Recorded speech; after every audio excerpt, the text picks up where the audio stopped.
The grand chamber of the Galactic Council stretched upward into a dome of shimmering light, its walls lined with seats for representatives of over 300 spacefaring species.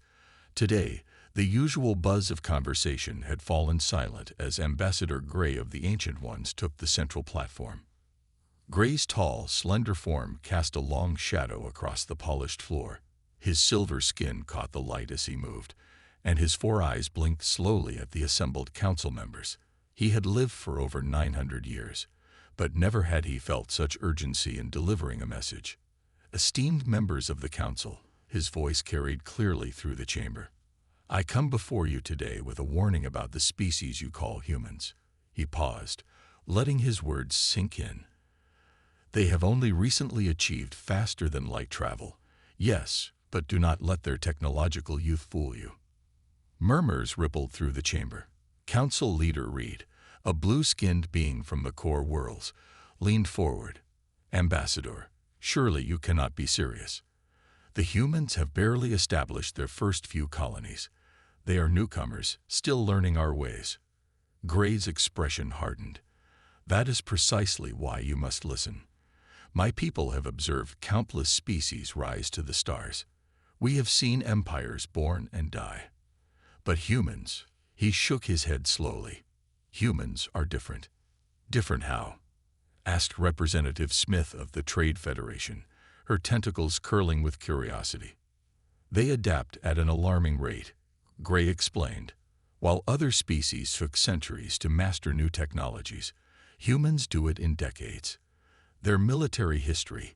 He activated a holographic display, showing scenes from Earth's past wars. They have fought more wars among themselves than most species have fought in total. The council members watched in growing discomfort as images of human conflicts flashed before them. From ancient battles with primitive weapons to modern warfare, the display showed the incredible range of human combat expertise. But surely this is why we should guide them, Reed argued. Help them move past their violent nature. Gray's laugh held no humor. Their violent nature, as you call it, is not their weakness. It's their strength. They don't just fight wars. They study them. They learn from them. They have developed more ways to wage war than any species we have encountered. He moved closer to the council leader's position. And it's not just their capacity for violence that makes them dangerous. It's their resilience, their creativity in crisis. Where other species surrender when defeat seems certain, humans fight harder. They turn desperate situations into victories through sheer determination and ingenuity. You speak as if they are some kind of monsters, Smith protested. No, Gray corrected. I speak of them as they are, survivors, a species that rose from a death world, fighting tooth and nail against nature itself.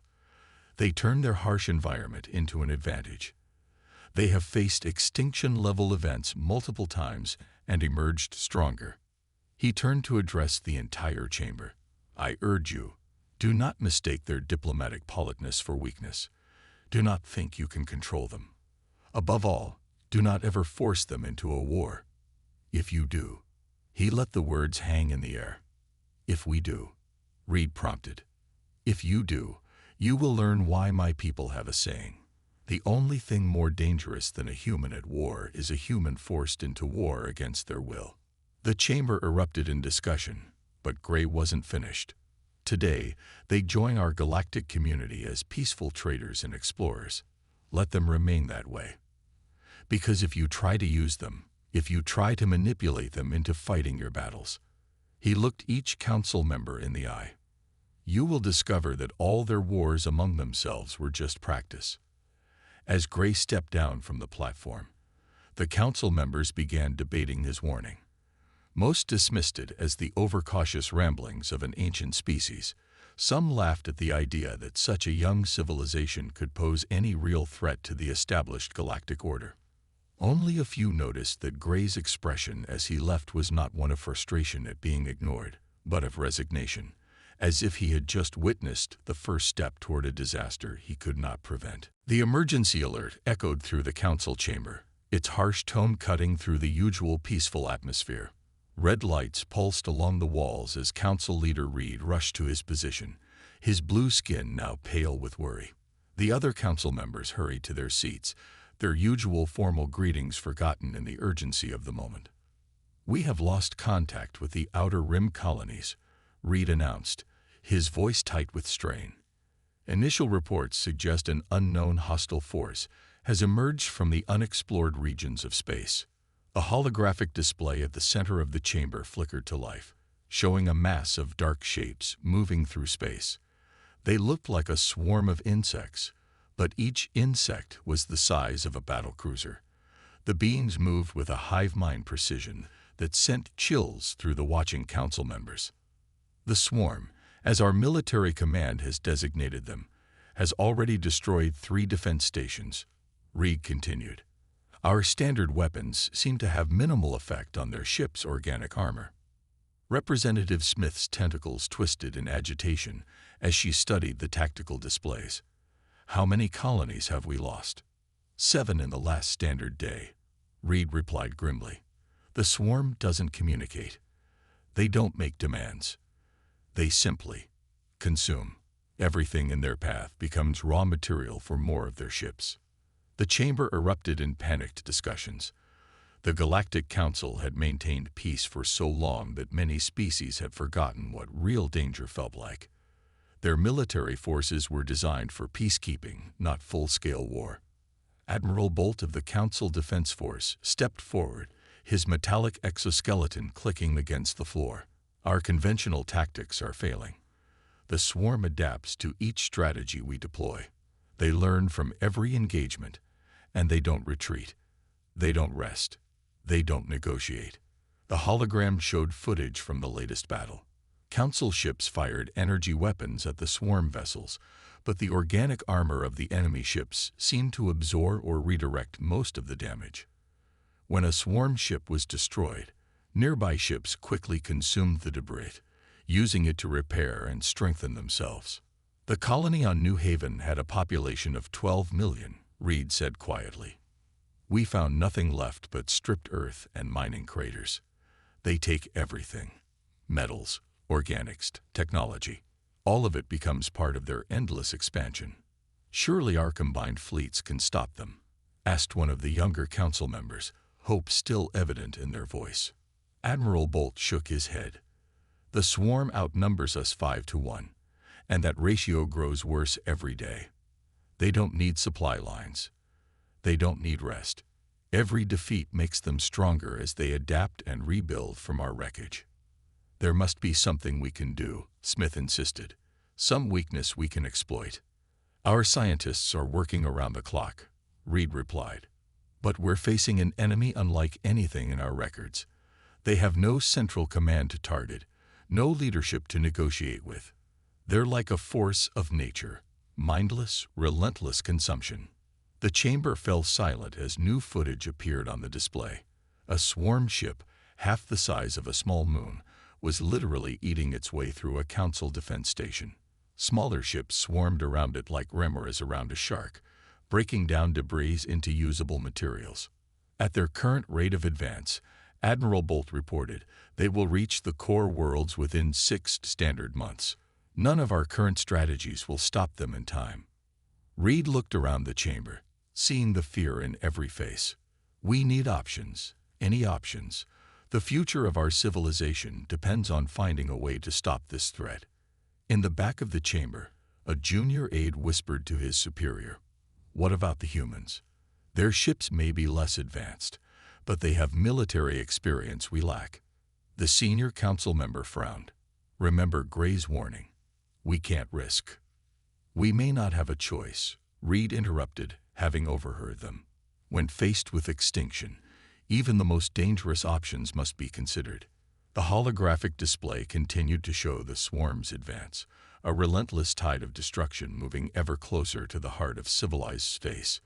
In the growing darkness of the chamber, decisions that would change the galaxy forever were beginning to take shape. The private council chamber felt suffocating as Reed paced before the gathered elite members. Outside, the grand halls of the Galactic Council still sparkled, but inside this room, shadows seemed to gather in the corners. "The plan is simple," Reed explained, his voice barely above a whisper. We create a crisis that the humans cannot ignore. We make them see that joining our war effort is their only choice. Admiral Bolt stood by the tactical display, watching simulated trade routes flash across the screen. We've identified their key supply lines. If we restrict their access to crucial materials, particularly the rare elements they need for their fusion drives, their economy will begin to crash within weeks. And then we offer them a solution. Smith added, her tentacles moving in complex patterns that betrayed her unease. Access to our resources, our technology, our trade routes, in exchange for military support. The small group had been chosen carefully. Each member represented a powerful faction within the council, and each had something to lose if the swarm couldn't be stopped. They knew what they were about to do violated dozens of council laws, but desperation had a way of changing principles. The humans have already requested full membership in the council 3 times, Reed continued. We've delayed their application, citing various regulations.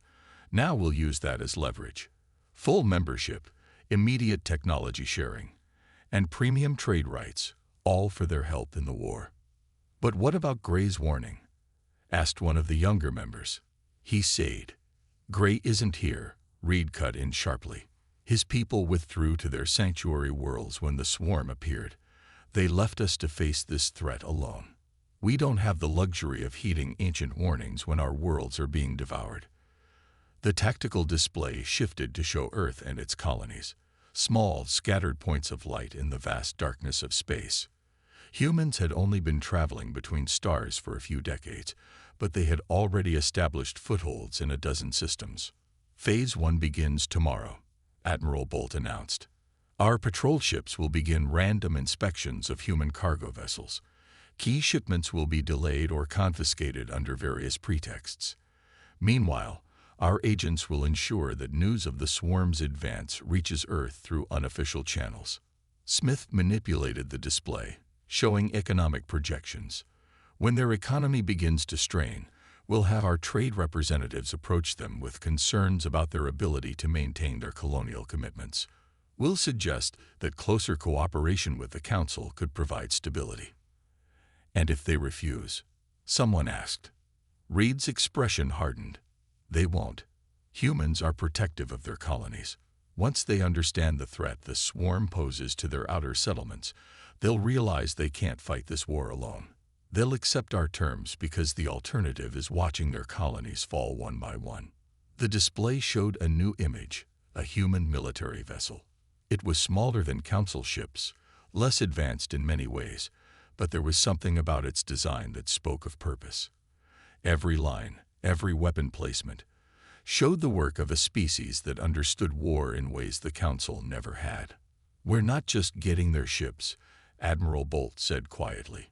We're getting their experience, their tactical knowledge, their, what do they call it? Their killer instinct. And if Gray was right, the question hung in the air like smoke. If forcing them into this war turns out to be a mistake. Reed turned to face the group, his expression grim. Then it will be a mistake we made trying to save our civilization.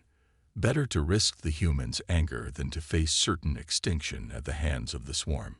The meeting ended quietly, each member leaving with their assigned tasks. None of them spoke about the weight of what they were about to do, manipulating an entire species into war. They didn't discuss the moral implications or the potential consequences. As the last member left, Reed stood alone in the darkened chamber. On the tactical display, the red mass of the swarm continued its relentless advance toward Council space. Somewhere out there, humanity was about to be drawn into a war they didn't choose, and the galaxy would never be the same. Admiral Jack Stone stood at the window of his office on Luna Base, watching Earth rise over the crater-marked horizon. Behind him, his desk display showed the latest reports from their colonies. Trade disruptions, mysterious ship inspections, and increasingly concerning rumors about something called the swarm. They think they're being subtle, he muttered, turning to face the gathered military leadership. The room held the highest-ranking officers from Earth's combined space forces, each face bearing the same knowing expression. The Council's manipulation is about as subtle as a sledgehammer, General Rivers replied, her weathered face creased in a slight smile. They're desperate. The question is, what are we going to do about it? The holographic display at the center of the room showed tactical data from their intelligence networks. The Council thought their information control was perfect, but they hadn't counted on humanity's centuries of experience in gathering intelligence on superior forces. We play along, Stone said, pressing a button to bring up new tactical displays. But we do it our way. The Council thinks they're forcing us into their war. Let's show them what happens when humans decide to fight.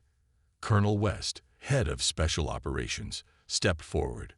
Our agents have already infiltrated several Council worlds. We know more about the swarm than they think we do. And we've been preparing for something like this since we first reached the stars.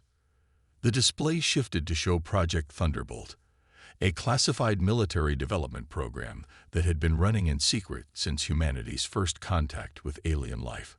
Weapon designs, tactical systems, and combat strategies specifically developed to work against advanced alien technology. The Council's biggest mistake, Stone continued, was thinking we'd be caught off guard. They don't realize that every human colony, every exploration mission, every trade route we've established, they're all part of a larger strategic network. The room's lighting dimmed as a new set of projections appeared, showing human fleet positions and hidden military installations. While the Council saw only small colonial outposts, they were actually looking at the tip of a very well-prepared iceberg. Operation Shadow Response is now active, General Rivers announced. All colonial forces are switching to war protocols under the guise of routine exercises. Our stealth ships are already moving into position near key Council worlds. What about the swarm? Someone asked. From what we've gathered, they're a genuine threat. Stone nodded grimly. They are. But the Council's approach to fighting them is fundamentally flawed. They're trying to win a conventional war against an unconventional enemy. They've forgotten something that humanity has never had the luxury to forget. The art of adaptation. West finished. While they've been playing politics, we've been studying both them and the swarm. We know their weaknesses, their blind spots, and we've already developed countermeasures they haven't even thought of. The display showed new weapon designs, hybrid systems that combine human ingenuity with reverse-engineered alien technology. The Council thought humans were decades behind them technologically, but they'd never understood humanity's talent for turning others' technology against them. We'll accept their offer for cooperation, Stone said, his voice carrying a hint of steel. We'll join their war effort, but we'll do it on our terms. Every concession they offer us, every piece of technology they share, it all goes directly into our own war machine. The room fell quiet as the implications sank in. They weren't just preparing to fight the swarm. They were preparing to show the galaxy why humanity had survived countless wars that should have destroyed them. Send word to all commands, Stone ordered. The Council wanted warriors. They're about to get them, but not the kind they expected, not their obedient soldiers fighting their kind of war. As the officers left to carry out their orders, Stone turned back to the window.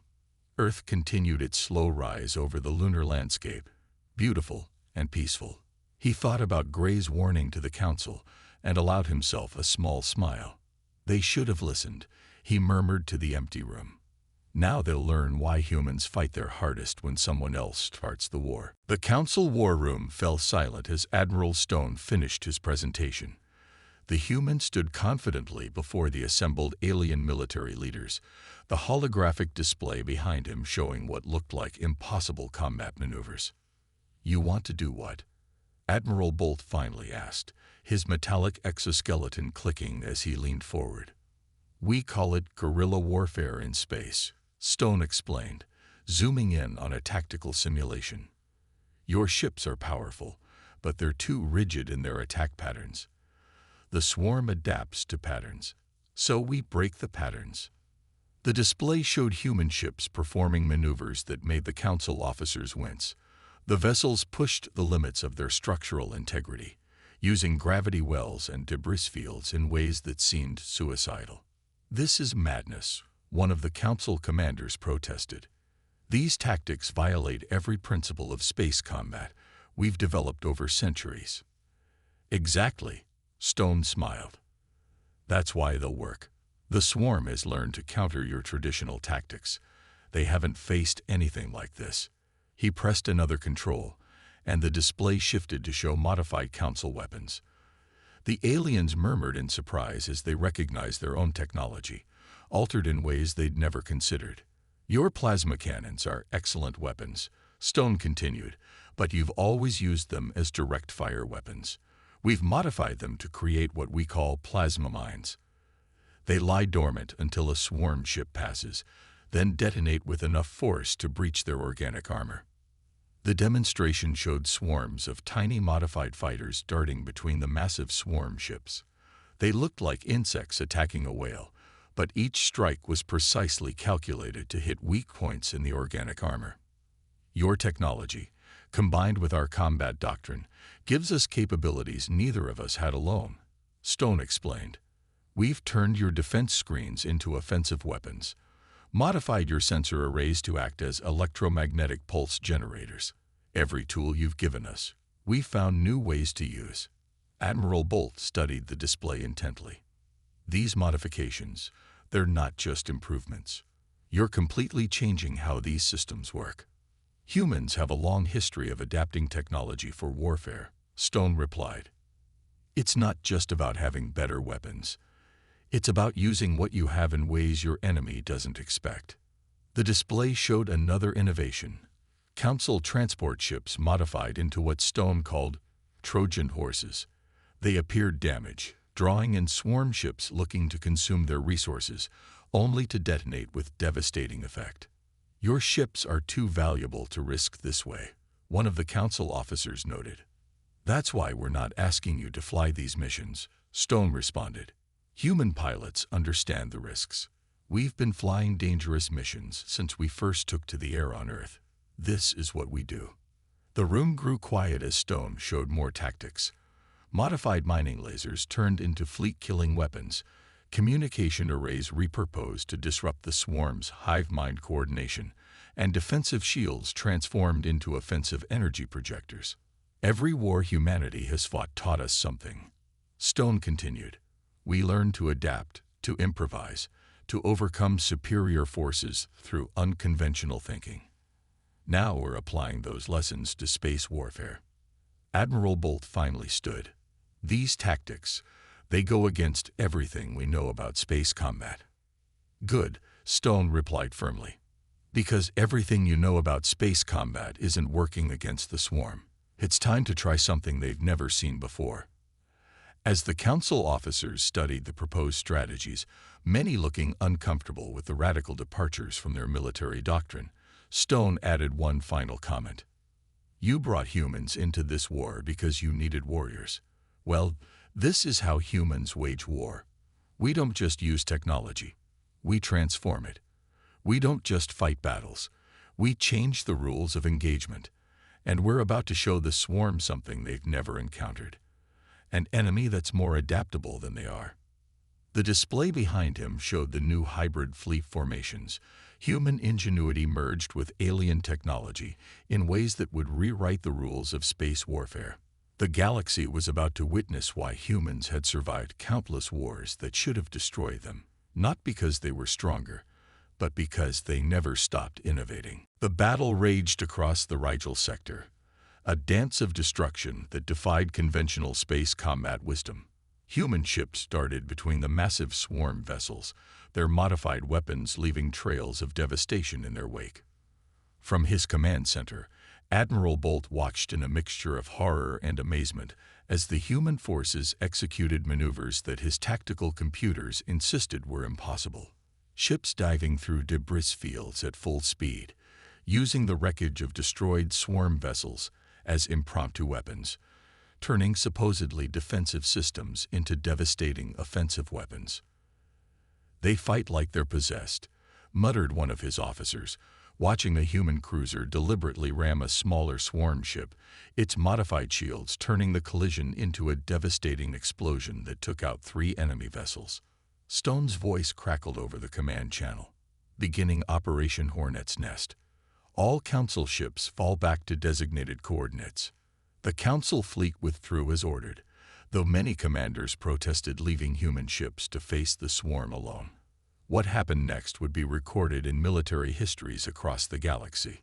Hundreds of modified drone ships, each loaded with repurposed Council technology, swarmed toward the enemy fleet. The swarm, true to its nature, moved to consume these seemingly easy targets. That was exactly what Stone had counted on. Execute Phase 2, Stone commanded. The drones detonated in a carefully choreographed sequence, their explosions forming a complex pattern of electromagnetic pulses and plasma waves. The swarm ships, their organic technology highly susceptible to such attacks, began to drift aimlessly. Now, Stone's order sent human attack ships diving into the chaos. They moved like predators, striking with surgical precision at the weakened swarm vessels.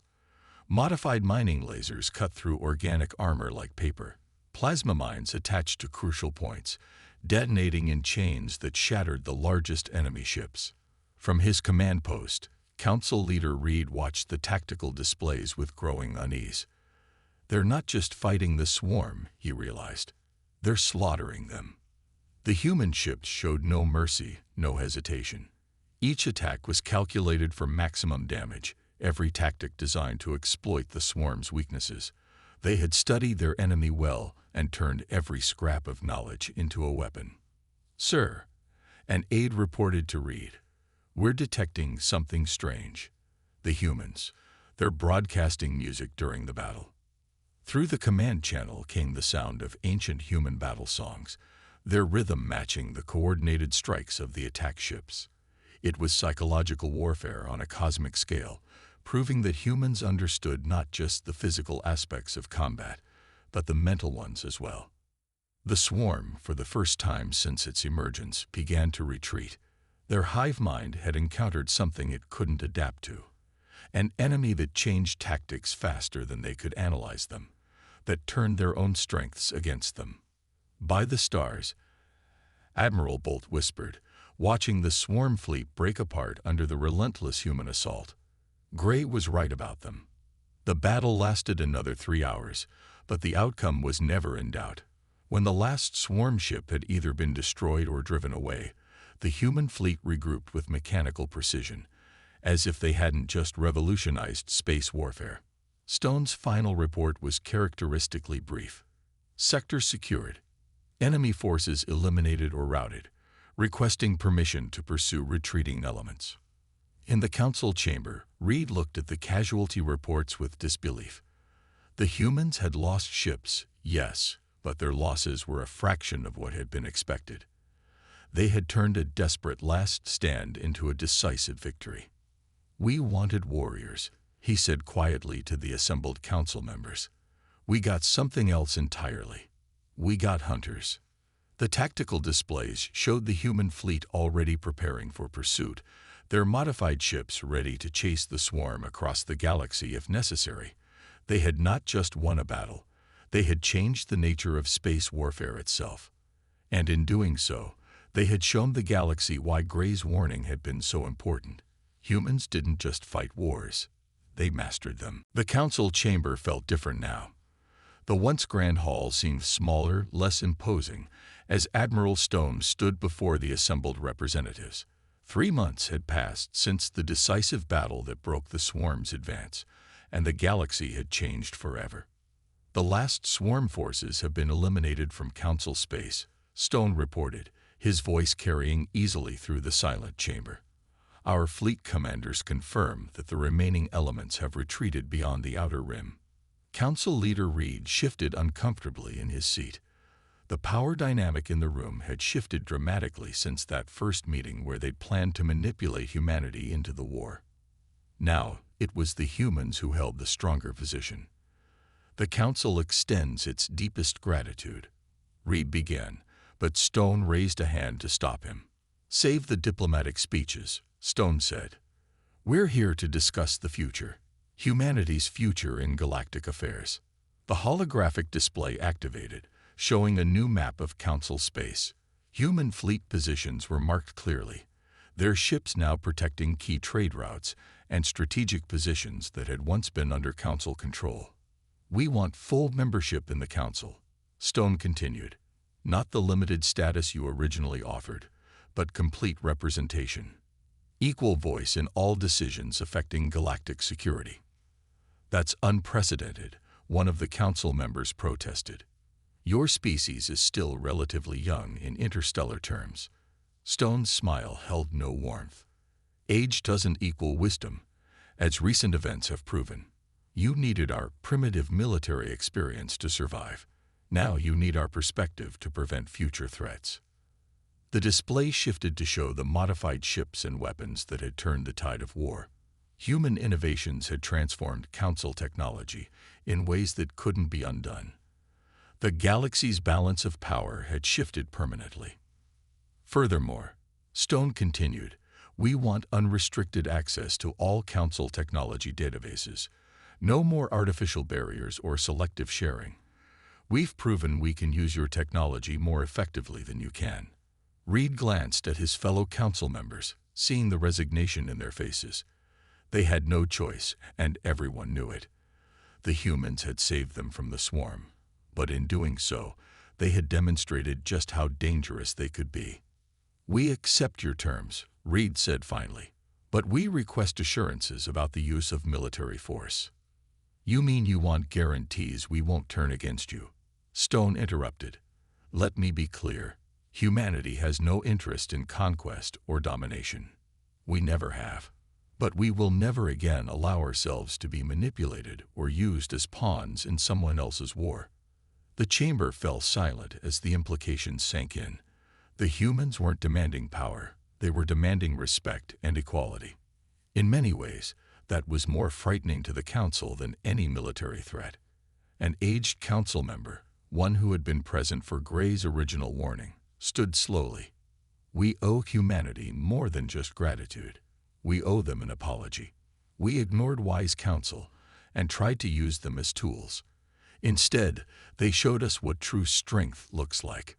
Stone nodded in acknowledgement. The past is done. What matters now is building a future where all species work together openly and honestly. No more manipulation, no more hidden agendas. As the Council members began discussing the details of humanity's new role in galactic affairs, a junior member leaned toward Reed. Will we be safe, having them so deeply involved in Council matters? Reed watched Stone as he calmly outlined humanity's vision for improved galactic security. We'll be safer with them as allies than we ever were trying to control them. Gray was right. Humans are most dangerous when forced into war. But as willing partners, he shook his head. They might just be what this galaxy needs. The session ended with the formal recognition of humanity's new status. As Stone left the chamber, he paused at the door and looked back at the assembled Council. Remember this day, he said quietly. Not as the day humans gained power, but as the day the galaxy learned that true strength comes from cooperation, not control. The Council had been warned never to drag humans into war. They had ignored that warning and learned its wisdom the hard way. But perhaps in the end, that lesson would lead to a stronger, more united galaxy, one where humans helped guide civilization toward a better future.